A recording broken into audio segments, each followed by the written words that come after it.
ሰላም ዲናችሁ በያላችሁ በቱል ነገር ሰላም ነው። አሸይን አንዲላችሁ እሙኝላችሁ ለቤስቴስ ጎን ሁሉ ማዳች ላይክ እና ሼር ያደርጋችሁ ሐሳቦቻችን ለብዙዎች አቀፍሉ ለዚህም ቆልፍ አመሰግናችኋለሁ። ሐሳቡ ሲሞቻችሁ እንደሎ ማዳች 3 ላይክ እንድትገጩኝ በተተና አጓብዛችኋለሁ። ዛሬው ሚዛናችን ይዘላችሁ የመጣነው ሶበር ዜና የእግረኛው ሚዲያ ባለቤት የሆነው ጋዜጠኛ ተክለ ሃይማኖት በፌደራል ፖሊስ ቁጥጥር ስር ውሏል።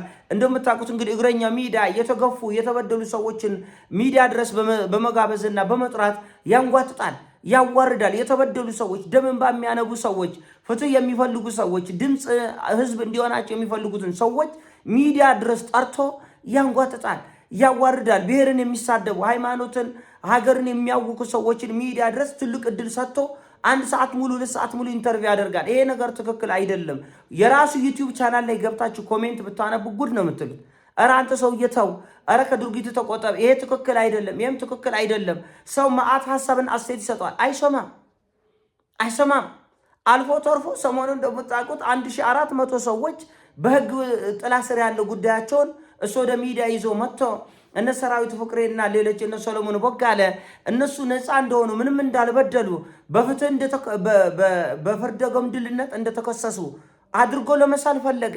እኔ እናንተ መሃል በመገኘት ቅድስና ይሰማኛል፣ ንጽህነት ይሰማኛል፣ ታላቅነት ይሰማኛል እያለ ሲመጸዳደቅ ነበር እና ጉዳዩ በህግ እየታየ ነው። እነዚህ ሰዎች በዋስ ወጡ እንጂ ነፃ ናቸው አልተባለም። ቢሆን እንኳን አስፈላጊ ነው ከተገኘ እንኳን ተበደልን ያሉ ሰዎች ከ1400 በላይ ናቸው። ቢያንስ ከ1400ን 10ን 5ቱን 7ቱን 8ቱን እንኳን ማቅረብ ይቻላል። ተበዳይ በሌለበት ሁኔታ ራስን መከላከል በማይችልበት ሁኔታ ተከሰው ጉዳያቸው በፍርድ ቤት እየታዩ ያሉ ግለሰቦችን በሚዲያ አምጥቶ ነፃ እንደሆነ አድርጎ ለማሳየት የተሞከረው ሙከራ ወንጀል ነው። ከዚህ በፊት ብዙ ሰዎች የተበደሉ ሰዎች እሱ ጋር ቀርበው ነበር። ያንጓጥጣል፣ ያዋርዳል፣ ያንቆሽሻል። ትክክል አይደለም። ያው እንደምታውቁት ብዙ ጊዜ እዚህ ሚዲያ ላይ ያለን ሰዎች ከርሳችን ባለ 3 መኝታ ነው። ሆዳችን ባለ 3 ባለ 4 መኝታ ነው። 100-200 ካሬ ነው ሆዳችን። አንጠረቃም። ብንበላ ማስታወቂያ ሰርተን አንጠግብም። የሆነ ዩቲዩብ ገን ሰርተን አንጠግብም። ቲክቶክ ሰርተን አንጠግብም።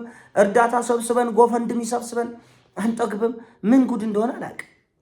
እና በሌሎች እንባ ላይ ደግሞ እንደገና ተጨማሪ በሌሎች ደም ላይ፣ በሌሎች ሞት ላይ፣ በሌሎች እንግልት ላይ፣ በሌሎች ሀዘን ላይ ገንዘብ ልንሰራ አንችልም። 1 ቀን ልናል እንችላለን፣ 2 ቀን፣ 3 ቀን፣ 10 ቀን፣ 20 ቀን፣ 100 ቀን፣ 1 ቀን እንወድቃለን። 1 ቀን በህግ ጥላ ስር እንወድቃለን። 1 ቀን በሰዎች እጅ ውስጥ እንወድቃለን። 1 ቀን ወጥመድ ውስጥ እንወድቃለን። ግፍ አያስፈልግም። የድሆች ግፍ በጣም አደገኛ ነገር ነው። ዋጋ ያስከፍላል። እና እኔ በተደጋጋሚ ነው የተናገርኩት። ይሄ ነገር በልክ እናድርገው። ስግብግብነታችን በልክ እናድርገው። ህዝብ ማንጓጠጥ፣ መጠላለፍ፣ እርስ በርስ መጠላለፍ። አሁን አንዳንዶቹ የእሼ እንባ ነው የእሸቱ እንባ ነው ምናምን ይላሉ። እኔ እንደዛ አይደለም። ያበበ እንባ ነው የከበደ እንባ ነው ሳይሆን ጥፋት ከሆነ ጥፋት ነው። በዚህ በፊንቴክ ጉዳይ በብስጭት በሐዘን ብዛት ራሳቸውን ጎድተው ይሁን በተለያየ ምክንያት የሞቱ ሰዎች አሉ። ታሞ ሆስፒታል የገቡ ሰዎች አሉ። ሰው ያለችውን ጥሪት ሰባስበው የሆነ ቦታ ላይ ለልጆቼ ቅርስ አስቀምጥላቸዋለሁ፣ ለቤተሰቦቼ ንብረት አቆያለሁ ብለው ያለውን ሀብት የሆነ ቦታ ላይ ከጣለ በኋላ ችግር ሲገጥመው በድንጋጤ ይታመማል። በጭንቀት፣ በደም ግፊት፣ በስኳር ይታመማል ሰው ልጅ እና ከቆምን ሁልጊዜ ከተገፉት ነው፣ ከተበደሉት፣ ከሚያለቅሱት፣ ከተጨነቁት ጋር ነው የሚዲያ ሰው መቆም ያለበት። ከሆነም እኔ አሁን እርግጠኛ አይደለሁም በምን ምክንያት እንደገባ። ምናልባት ሰሞኑን አንድ ወፈፌ እብድ የኢትዮጵያ መከላከያ ሰራዊት ዩኒፎርም ለብሶ ሲያብድ የነበረው ወፈፌ አለ። በሱ ምክንያት ይሆናል። ከዛም በፊት እንግዳ አድርጓቸው ያቀረባቸው ጋጠወጥ ሰዎች አሉ። በእነሱ ሊሆን ይችላል። የገባበት ምክንያት በውል አልታወቅም። እኔ መረጃ የለኝም። ነገር ግን ከነዚህ ጋር የተገናኘ ጉዳይ ሊሆን ይችላል። ምናልባት ሰሞኑን በፊንቴክ ጉዳይም ሊሆን ይችላል።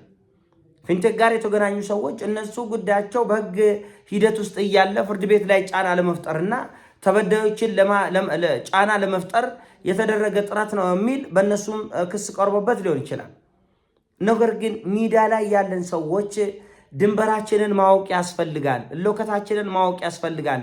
የምንናገረው ነገር ይሄው እዚህ ሚዲያ ላይ አፕሎድ አደረኩት አይደለም። አሁን ይሄን ቪዲዮ ሁሉ ህዝብ ጋር ይደርሳል። አውሮፓም ያለ አሜሪካም ያለ ሰው ያያል። ያን ዳውንሎድ ያደርጋል። መረጃ ነው። በእኔ ላይ ነገ እኔን ለመክሰስ እኔን ለመቆጣት እኔን ለመበቀል የሚፈልጉ ሰዎች መረጃ ማስረጃ ማወቅ አለባቸው። ዛሬ የፈለግነውን ተፍተን የፈለግነውን ተናግረን ዞር ምንል አይደለም። ነገ የሚመጣውን ጦስ ጡንቡሳስ ለመቀበል ፈቃደኞች መሆን አለብን፣ ዝግጁዎች መሆን አለብን እንጂ የፈለግነውን እየተናገረን ማንም ምንም አያመጣ ማለት አንችልም። ሚዲያ ላይ ጋብዘን የምናቀርባቸው ሰዎች ምን አይነት ሰዎች ናቸው? ህዝብና ህዝብን የሚያስታርቁ ናቸው? የሚያግባቡ ናቸው? የሚያቀራርቡ ናቸው? ወይስ ደግሞ ህዝብና ህዝብ የሚያባሉ ናቸው? ሰሞኑን አበባየሁ ደም የሚባል ሰውዬ የኢትዮጵያ መከላከያ ሰራዊትን ልብስ ለብሶ ሲያብድ ነበር። ማንም አይጠይቀኝም ከፀሐይ በታች ሲሞጻደቅ ነበር። የፈለኩትን አረጋለሁ እንዲወጥቶ በዚህ ገብቶ እያሉ እና እነሱ እንግዲህ የሰራዊት አባል ነን በማለት ወይም ደግሞ ብሔራችን ወደዚህ ነው ብሔራችን ወደዛ ነው በማለት የሆነ ብሔር አጥፊ በዳይ እንደፈለገ እየኖረ እንደሆነ ለማስመሰል ህዝብን ከህዝብ ለማጠማመድ ነው።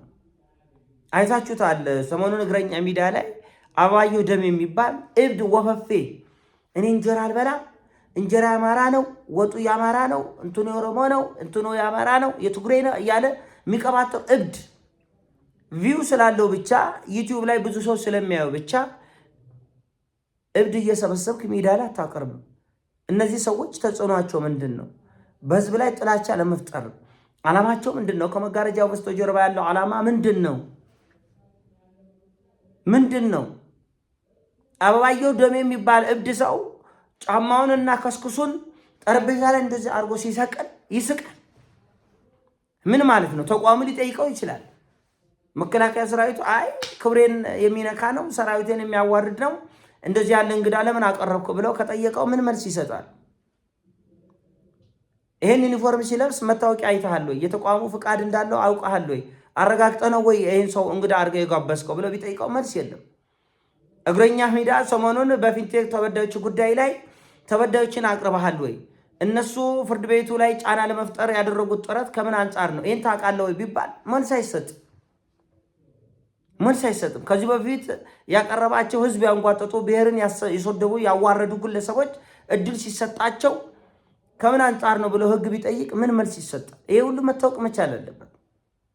ይሄ ሁሉ መታወቅ መቻል አለበት።